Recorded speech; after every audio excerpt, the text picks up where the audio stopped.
पानी बिनाको माछा छटपटाए जस्तै शक्तिविहीन हुँदै गएका प्रचण्डले चाहिँ नेपाली सेनाको बारेमा चाहिँ एउटा निकै विवादात्मक टिप्पणी दिएका छन् र खास गरी चाहिँ प्रचण्डले नेपाली सेनाले मात्र देशको रक्षा गर्न नसक्ने र 3 करोड नेपालीले चाहिँ अब फौज नबनाइकिन चाहिँ देश चाहिँ नबच्ने भन्ने खालका टिप्पणी उनले दिएका छन् र खास गरी चाहिँ विदेशी शक्तिसँग चाहिँ नेपाली सेना लड्न नसकेको कारणले गर्दाखेरि चाहिँ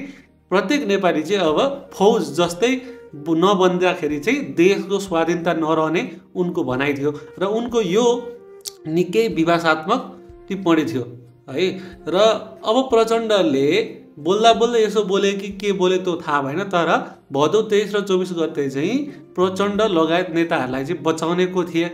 यो बारेमा चाहिँ उनले हेक्का राख्छन् कि राख्दैनन् र अहिले उनी कुन खालको रणनीतिमा अगाडि बढिरहेका छन् त्यो चिज त उनीहरूलाई थाहा होला। र यसरी नेपाली सेनाले नै देश बचाउन नसक्ने भनेर 2 चोटि प्रधानमन्त्री भइसकेका प्रचण्डले यसो भनिसकिसके पछाडि चाहिँ हाम्रो देश कुन अवस्थामा चाहिँ पुगेको छ भन्ने खालको कुरा चाहिँ विश्लेषण गर्न सकिन्छ र उनको भनाइअनुसार चाहिँ हामी सुरक्षित पनि छैनौँ। यसबारेमा हजुरहरूको भनाइ के छ?